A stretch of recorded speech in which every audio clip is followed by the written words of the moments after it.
Hi all, I am Priya Goyal and I welcome you all to the Learnings of Life channel. So in the previous video we studied why to study and now in this video we'll discuss about how to study. तो बहुत सारे students की query होती है कि उनको कितने घंटे पढ़ना चाहिए, बट आई बिलीव कि number of hours is not that much important, कि जितना इम्पॉर्टेंट ये है कि आप कितने इफेक्टिवली उसको पढ़ रहे हो. बिकॉज आपको इफेक्टिव आवर्स से जितने ज़्यादा इफेक्टिवली पढ़ोगे उतना आपको बेनिफिट होगा.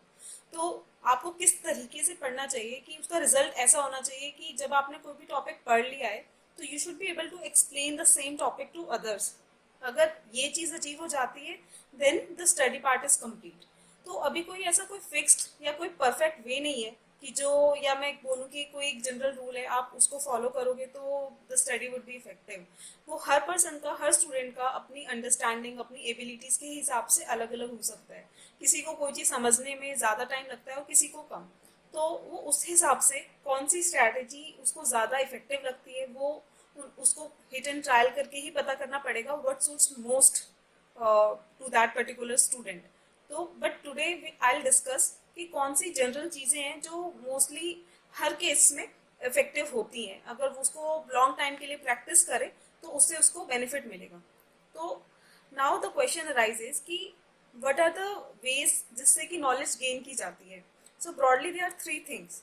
फर्स्ट, लाइक टीचर से गेन करते हैं बच्चे नॉलेज, स्कूल में जाते हैं टीचर्स से सीखते हैं. देन बुक्स के थ्रू उनको नॉलेज मिलती है. एंड देन स्टूडेंट्स कैसे, जो उनके सीनियर हो सकते हैं और जो उनके सेम लेवल पे, जो सेम क्लास में, सेम स्टैंडर्ड में जो स्टूडेंट्स हैं उनसे भी वो चीज़ें सीखते हैं. क्योंकि कोई क्वेरीज होती हैं तो वो सीनियर से पूछ सकते हैं अपने, और अपने साथ वाले लोगों से भी पूछ सकते हैं कि तुमने वो क्वेश्चन किया, तुमसे सॉल्व हो गया क्या, वो discussions, group discussions and all. तो these are broadly three ways. तो स्कूल में जब वो जाते हैं तो नाउ आई डिस्कस कि किस तरीके से उनको पढ़ना है.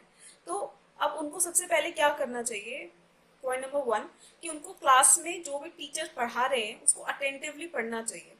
तो अटेंटिवली एकदम डिस्ट्रैक्शंस को अवॉइड करते हुए उनको पढ़ना चाहिए. What ever the teacher is speaking उसके अपने शब्दों में उनको अपने नोट्स लेने चाहिए, और they can write it in the same book only, so that all the notes are kept in one place. तो that is very important.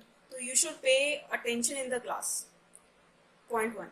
And avoid any distractions. तो डिस्ट्रैक्शंस आपके दो तरीके से होते हैं. एक तो क्लास में जब आपको टीचर पढ़ा रही है तब आप डिस्ट्रैक्टेड हो रहे हो, और दूसरा है कि जब आप पढ़ने बैठ रहे हो, सेल्फ स्टडी कर रहे हो, घर पे हो, और तब आपको डिस्ट्रैक्शंस हो रही है. तो वो वाली जो डिस्ट्रैक्शंस होती है वो होती है फ्रॉम सोशल मीडिया, और आपका, आपके किसी फ्रेंड का कॉल आ गया, मोबाइल फोन्स, तो वो एक मेजर डिस्ट्रैक्शंस होते हैं.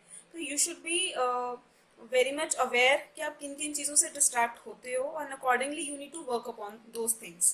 तो आपको डिस्ट्रैक्शंस अवॉइड करने होंगे. Then you should take the notes.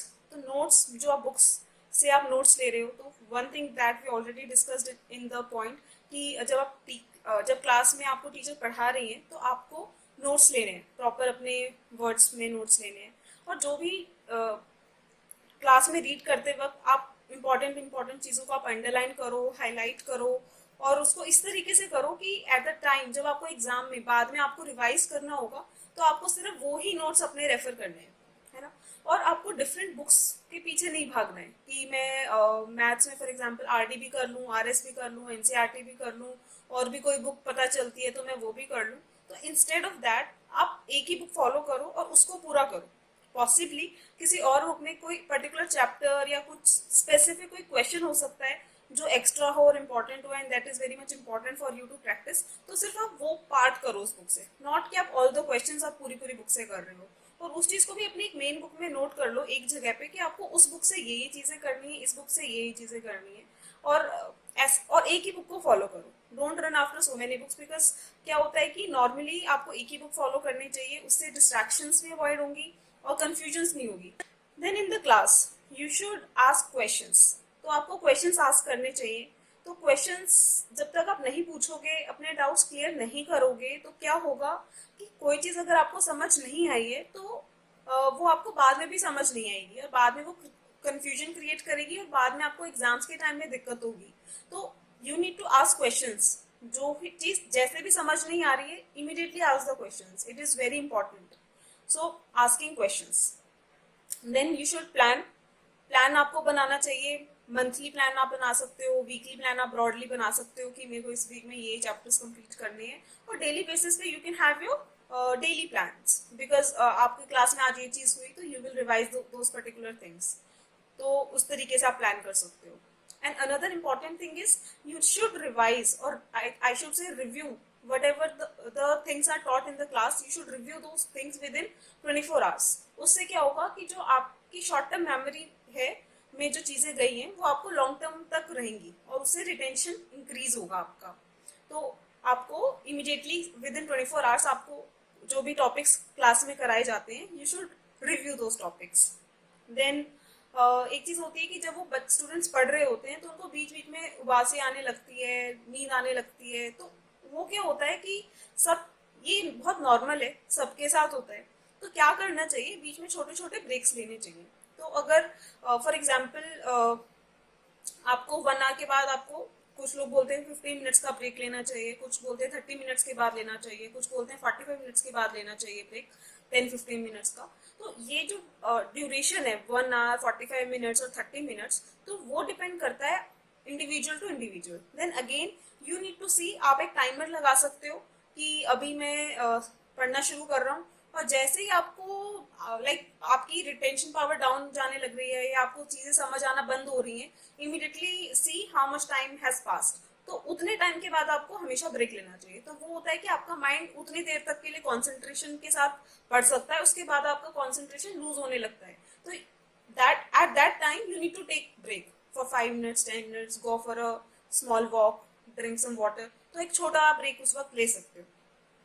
तो ये एक चीज होगी। देन एक चीज जो बहुत इंपॉर्टेंट है और बहुत सारे जो स्टूडेंट्स हैं वो उसको इग्नोर कर देते हैं, that is the study area. तो आपको मोस्टली एक ही जगह पे बैठ के पढ़ना चाहिए और अटेंटिवली बैठ के पढ़ना चाहिए, और you should keep your surroundings clean. अगर आसपास का जो भी एम्बियंस है वो साफ होगा तो आपका माइंड भी उसको जो भी आप पढ़ रहे होगे उसको बेटर तरीके से कॉन्सेंट्रेट करके पढ़ पाएगा। तो इस तरह से आपको जो आपका स्टडी एरिया है वो आपको एक डेडिकेटेड स्टडी एरिया रखना चाहिए, और उसको बहुत ही साफ सुथरा रखना चाहिए, और उसी जगह पर आपको अटेंटिवली पढ़ना चाहिए। So these were the tips from my part कि जो आप अप्लाई कर सकते हो वाइल स्टडिंग, और उससे आपको डेफिनेटली आई थिंक कि बेनिफिट होगा कि कैसे पढ़ना चाहिए। तो और भी अगर आपके कोई क्वेश्चंस हो तो you can comment and I would be happy to answer to them. So enjoy studying.